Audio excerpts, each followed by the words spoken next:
Assalamualaikum warahmatullahi wabarakatuh. Alhamdulillahirabbil alamin. Wassalatu wassalamu ala asyrafil anbiya'i wal mursalin wa ala alihi wa ashabihi wa man tabi'ahum bi ihsanin ila yaumiddin. Kaum muslimin dan muslimat yang dirahmati Allah, salah seorang sahabat Nabi bernama Abdullah Dzulbijadain. Kisahnya sangat menginspirasi dan bisa dijadikan sebagai tauladan untuk memotivasi kita menjadi pribadi yang lebih baik. Mungkin nama Abdullah Dzulbijadain masih asing di telinga sebagian kita. Beliau seorang sahabat yang bisa dibilang miskin, tidak mempunyai rumah, bajunya pun dari kain yang kasar. Namun semangatnya dalam menegakkan Islam, semangatnya dalam berjihad patut kita jadikan teladan. Al-Kisah, seusai sholat subuh, Rasulullah SAW sebagaimana biasa menyalami para sahabat. Beliau mengabsen sahabat satu persatu. Nah, pada pagi hari itu ada seorang laki-laki yang bagi Rasulullah asing. Rasulullah belum pernah melihat sebelumnya. Kemudian beliau bertanya, "Man anta? Siapakah engkau?"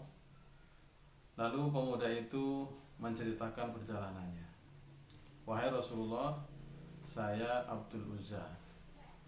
Saya tinggal bersama paman saya di daerah Uzainah. Sudah lama saya menyembunyikan keislaman saya. Dan kemarin paman saya mengetahui keislaman saya, kemudian beliau mengusir saya dan meminta semua pemberian yang telah diberikan kepadaku. Lalu aku berikan semua yang telah paman saya berikan, bahkan termasuk pakaian yang saya kenakan pun diminta oleh beliau. Setelah itu aku menemui ibu di rumah, kemudian ibu memotongkan kain kasar menjadi dua, yang satu dijadikan sarung untuk saya dan satunya untuk pakaian saya, untuk baju saya. Kemudian setelah Rasulullah mendengar kisah dari pemuda tersebut, Rasulullah langsung mengatakan, "Kalau begitu namamu adalah Abdullah Dzulbijadain, yang berarti hamba Allah yang memiliki dua kain kasar." Kaum muslimin dan muslimat rahimakumullah, waktu berjalan, ya, hari demi hari, bulan demi bulan, tahun demi tahun. Abdullah bin Dzulbijadain ini semakin hari semakin semangat dalam menjalani agama Islam. Ya, dengan keterbatasan beliau tidak menyurutkan semangat beliau untuk menuntut ilmu. Bahkan beliau bersama para sahabat lain Ahlus Sufah, ya, beliau tinggal di teras Masjid Madinah karena memang beliau tidak punya rumah. Namun walaupun beliau tinggal di teras Masjid Nabawi itu, justru membuat dia lebih dekat dengan Rasulullah SAW dan selalu mengikuti kajian-kajian beliau. Semakin hari keimanannya terus bertambah, semangatnya semakin tinggi. Bahkan ia menanamkan cita-cita tertingginya adalah untuk menjadi syahid di jalan Allah Subhanahu wa taala. Berkali-kali beliau mengikuti Rasulullah di beberapa medan pertempuran.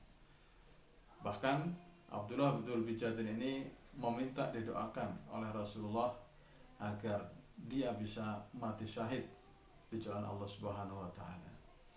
Namun jawaban Rasulullah apa? Bahwa Abdullah bin Dzulbijadain ini tidak akan mati syahid. Namun ketika beliau demam kemudian meninggal, maka beliau juga termasuk mati syahid. Begitu kata Rasulullah.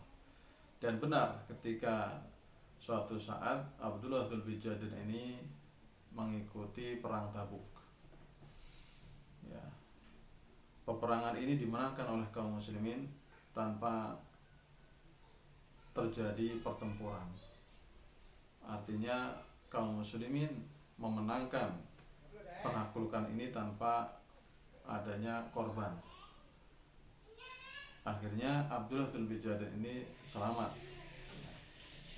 tidak mati syahid sebagaimana yang beliau cita-citakan. Sepulang dari perang Tabuk inilah, di tengah perjalanan Abdullah Dzulbijadain merasakan demam. Ya. Kemudian di salah satu perkemahan ada Abdullah ibn Mas'ud. Ya, di suatu malam beliau mendengar suara-suara ya, dari kejauhan, ya tidak jauh dari perkemahannya. Kemudian ada sinar-sinar juga di situ. Ya. Abdullah bin Mas'ud penasaran, kemudian mendatangi sumber suara itu dan adanya cahaya di situ.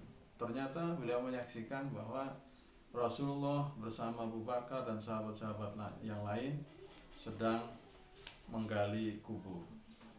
Ya. Setelah selesai, kemudian Rasulullah membopong jenazah Abdullah Dzulbijadain tadi.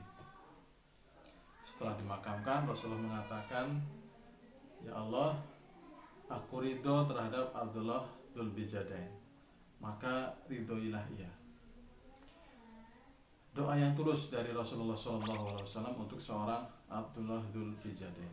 Dan ini membuat sahabat sekelas Abdullah bin Mas'ud iri terhadap Abdullah bin Dzulbijadain.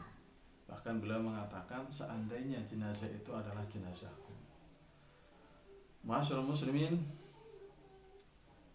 rahimakumullah, dari kisah ini dapat kita ambil ibrah.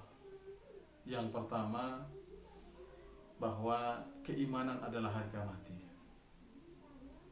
Iman harus kita pertahankan, iman harus kita perjuangkan sampai titik darah penghabisan. Para sahabat Nabi, begitu berat ujian mereka dalam mempertahankan iman. Dengan segala macam keterbatasannya, mereka berusaha mempertahankan iman. Abdullah Dzulbijadain, demi mempertahankan keimanannya, ia rela tidak memiliki apa-apa, bahkan baju yang sedang dipakai pun harus dikembalikan kepada orang yang telah menolongnya. Namun ia tidak surut, ya, tidak mematahkan semangat untuk mendalami agama Islam.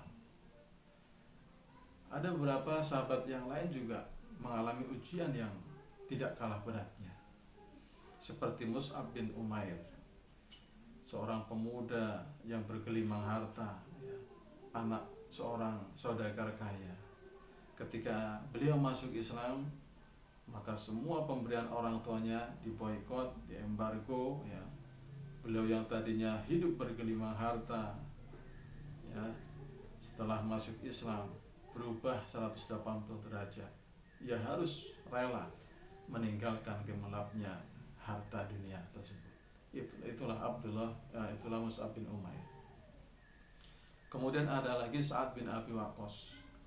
Bagaimana ketika Sa'ad bin Abi Waqqas ini masuk Islam, ya, ibunya tidak ridho kalau anaknya masuk Islam. Bahkan ibunya membuat aksi mogok makan. Ya, berhari-hari ibunya tidak makan dengan harapan Sa'ad bin Abi Waqqas ini kasihan terhadap ibunya, kemudian kembali kepada kekafiran, kembali menyembah berhala. Namun hal itu tidak dilakukan oleh Sa'ad bin Abi Waqqas. Mus'ab bin Umair memenangkan keimanan. Sa'ad bin Abi Waqqas juga memenangkan keimanan. Maka bagi kita yang mungkin ujiannya tidak seberat mereka-mereka, untuk selayaknya mempertahankan keimanan kita. Jangan sampai keimanan ini hilang dari diri kita sampai ajal menjemput kita. Allah Subhanahu wa taala berfirman, "Ya ayyuhalladzina amanu taqullaha haqqa tuqatih wa la tamutunna illa wa antum muslimun." Wahai orang-orang yang beriman, bertakwalah kepada Allah dengan sebenar-benarnya takwa, dan janganlah kalian mati kecuali dalam keadaan Islam. Kaum muslimin dan muslimat rahimakumullah, pelajaran yang kedua dari kisah Abdullah Dzulbijadain adalah orientasi akhirat. Abdullah bin Dzulbijadain memiliki orientasi akhirat. Cita-cita tertingginya adalah syahid di jalan Allah Subhanahu wa taala. Maka ketika semua kita orientasikan kepada akhirat, ya, gemerlapan kesenangan duniawi tidak akan menyurutkan perjuangan kita.